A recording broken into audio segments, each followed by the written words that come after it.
ஆனா நான் ஒண்ணு சொல்லிக்கிறேன். தயவு செஞ்சு இந்த மாரி அழுவுற கேரக்டரே தொடர்ந்து குடுக்காதீங்க. எல்லாரும் முத்திர குத்திடுவாங்க. திமுகல வெறும் அழுவுறதுக்கு தான் லாய்க்கு அப்படின்னு சொல்லிட்டு, ஒருவேளை நல்ல முந்தாடிய தூக்கி ஒப்பாரி வைப்பாருன்னு நினைக்கிறாங்களோ என்னவோ தெரியல. பொருந்தும் நல் மனைக்கூறிய பூவையை பிரிந்தனலோ நீயும்.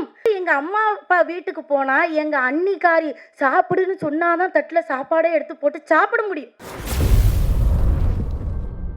மேடையிலே அமர்ந்திருக்கும் அத்துணை பெரியவர்களையும் வணங்கி, பத்திரிகை நண்பர்கள், சகோதரர்கள் எல்லாத்தையும் வணங்கி, இந்த வாய்ப்பு எனக்கு கொடுத்த இயக்குனர் மற்றும் தயாரிப்பாளர்களை வணங்கி,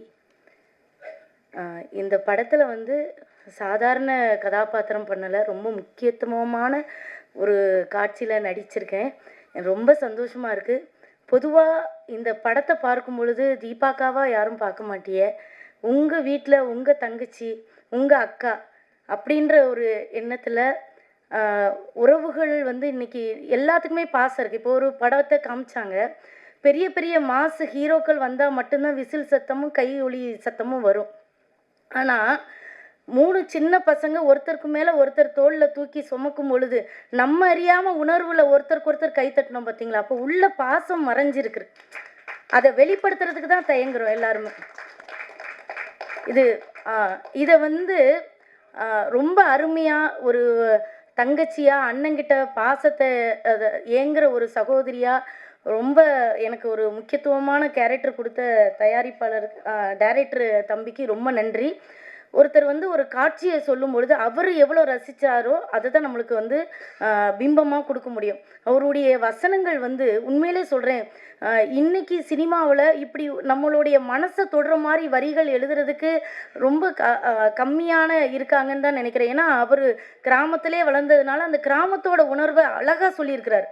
ஒரு நிறைய இடத்துல என்ன மீறி நான் நானே சும்மா எமோஷன் கேரக்டர் தான், அதனால தான் அப்படியே கொடுக்குறாங்க. ஆனால் நான் ஒன்று சொல்லிக்கிறேன், தயவு செஞ்சு இந்த மாதிரி அழுவுற கேரக்டரே தொடர்ந்து கொடுக்காதீங்க.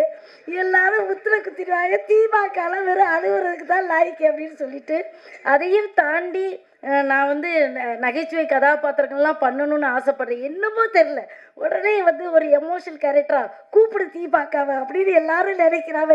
ஏன்னு தெரில, ஒருவேளை நல்ல முந்தாடியை தூக்கி ஒப்பாரி வைப்பாருன்னு நினைக்கிறாங்களோ என்னவோ தெரில. ஆனால் இதில் ஒவ்வொரு கதாபாத்திரங்களோடு நடிக்கும் பொழுது ரொம்ப தம்பி எனக்கு மருமகனோடு நடிக்கும் போதும் சரி, எங்கள் அண்ணன் கூட நடிக்கும் போதும் சரி, எனக்கு இப்போ ஒரு அண்ணன் இல்லைன்றது கொஞ்சம் வருத்தமாக தான் இருக்குது. உண்மையில் அந்த மாறி மாறி ஒரு சீன் நடித்தோம் நாங்கள், அது என்னால் மறக்கவே முடியாது. அந்த ரொம்ப அழுத்தமான ஒரு கதையை இந்த படத்தில் சொல்லியிருக்கிறாங்க. எல்லாரும் ஆங்கிலத்தில் தேங்க்யூ தேங்க்யூன்னு சொன்னாங்க. அக்கா நன்றின்னு தமிழில் சொல்கிறேன். ஏன்னா தமிழில் ரொம்ப அழகான ஒன்று சொல்லிட்டு முடிச்சுக்கிறேன். இந்த இம்மண்ணா அப்படின்ற ஒரு வார்த்தை இருக்குது. இந்த இம்மண்ணா உயர்வு சிறப்புண்மை, இழிவு சிறப்புண்மை. அதாவது எங்கள் வீட்டில் ஜனாதிபதியும் சாப்பிட்டார் அப்படின்னா அது உயர்வு சிறப்புண்மை. எங்கள் வீட்டு நான் செஞ்ச சாப்பாடை இப்போ என் பையன் சொல்கிறேன், எங்கள் அம்மா செஞ்ச சாப்பாட்டை நாயும் திங்காது அப்படின்னா அது இழிவு சிறப்புண்மை. இப்போ நம்ம ஒன்று சொன்னால் அது இன்னொன்று கொண்டு வரும். எப்படின்னா, பொருந்தும் நல் மனைக்கூறிய பூவையை பிரிந்தனலோ நீயும் அப்படின்னு ராமர் சுக்ரீவனை பார்த்து கேட்டதா கம்பர் எழுதியிருக்கிறார். இந்த நீயும் அப்படின்னா, அப்போ நான் என்னுடைய மனைவியை பிரிந்திருப்பது போல நீயும் பிரிந்திருக்கிறாயா சுக்ரீவா என்பது அதில் அர்த்தம். அதுக்குள்ளே அடங்குது. அப்போ ஒன்று சொன்னால் அது ஒன்று கூட்டிகிட்டு வரும். புரிகிற மாதிரி சொல்லணும்னா, இப்போ நான் என் பையன்கிட்ட கேட்குறேன், டேய் நீ பாஸ் ஆகிட்டியாடா அப்படின்னு கேட்டால் அவன் சொல்லுவான், ஏம்மா பக்கத்து வீட்டில் ரமேஷும் ஃபெயிலு அப்படின்னு சொன்னான்னா நானும் அது ஃபெயிலுன்னு அடக்கம். அப்போ தமிழில் எவ்வளோ அழகு இருக்குது, அந்த தமிழை ரசிங்க. தமிழில் இந்த இம்மனான்ற ஒரு வார்த்தை இத்தனை விஷயங்களை சொல்லுனா, ஒன்று எடுத்து பாருங்கள், எத்தனை விஷயங்கள். ஒரு நாலடியாரில் ஒன்று சொல்லிக்கிறேன், காக்கா கறி சமைத்து கருவாடு மென்று தின்பர் செய்வர். இதுக்கு யாரையாவது புரியுதா? காக்காவை கறி வச்சு கருவாடோடு தின்னுட்டாங்களாம் செய்வர், இதுதான் எல்லாரும் சொல்லுவாங்க. அது அர்த்தம் இல்லை. காக்கா அப்படின்னா கால் பாகம் காய்கறியை வேக வச்சு அந்த உயிர் சத்து செத்து போகாமல் அந்த காலத்தில் சாப்பிட்டு வந்தாங்க. ரொம்ப நாள் உயிர் வாழ்ந்தாங்கன்னு தான் அதில் அடக்கும்.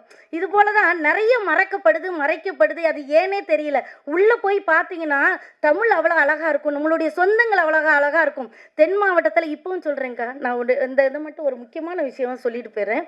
தென் மாவட்டங்களில் கல்யாணம் முடிச்சிட்டிங்கன்னு வச்சுக்கோங்க, இந்த ஊரை பற்றி எனக்கு தெரியாது, நிறைய பேர் நீங்கள் தென் மாவட்டத்துக்கே சப்போர்ட் பண்ணி பேசுகிறீங்கன்றீங்க. அப்படி கிடையாது. நான் பார்த்த விஷயத்தை தான் நான் சொல்ல முடியும். நான் ரொம்ப சின்ன குறுகிய வட்டத்தில் இருக்கிறவ. பார்த்தீங்கன்னா கல்யாணம் முடிச்சிட்டுனா மறுபடியும் எங்கள் அம்மா அப்பா வீட்டுக்கு போனால் எங்கள் அன்னிக்காரி சாப்பிடுன்னு சொன்னாதான் தட்டில் சாப்பாடே எடுத்து போட்டு சாப்பிட முடியும். இன்னைக்கு அப்படி நிலைகள் இருக்காது. ஏனே தெரியல. எல்லாம் வந்த உடனே எனக்கு பிரிஞ்சு பிரிஞ்சு போயிடுறாங்க.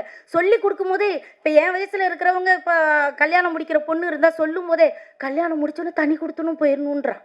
அது ஏனே தெரியல. தனியாக நின்னா பனைமரம் வந்து பலனே கொடுக்காது.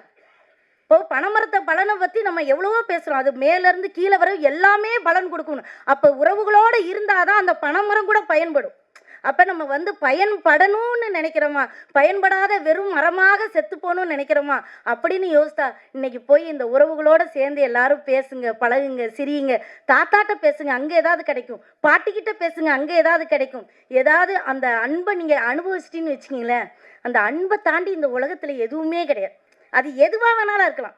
நீங்கள் வயசு முதிர்ந்துட்டுனா நோய்கள் வர்றதுக்கு காரணமே அன்பு இல்லாத ஒரே ஏக்கம் தாங்க. அதை நிறைய பேர் ஒத்துக்கவே மாட்டேங்கிறீங்க. அது தங்கச்சி மூலமாக கிடைக்கலாம், காதலி மூலமாக கிடைக்கலாம், பொண்டாட்டி மூலம் கிடைக்கலாம். யார் மூலமாவது அந்த அன்பு கிடைச்சிச்சின்னு வச்சுக்கோங்களேன், நம்ம நோய் நொடி இல்லாமல் ரொம்ப சந்தோஷமாக இருப்போம். தயவு செஞ்சு உறவுகளை பக்கத்தில் வச்சுக்காங்க, வெறுக்காதீர்கள். இந்த உறவுகள் நம்மளுக்கு கொடுக்குற பலன் வந்து ரொம்ப அதிகம் என்று சொல்லி வாய்ப்பிற்கு நன்றி வழங்கி விடைபெறுகிறேன். நன்றி, வணக்கம்.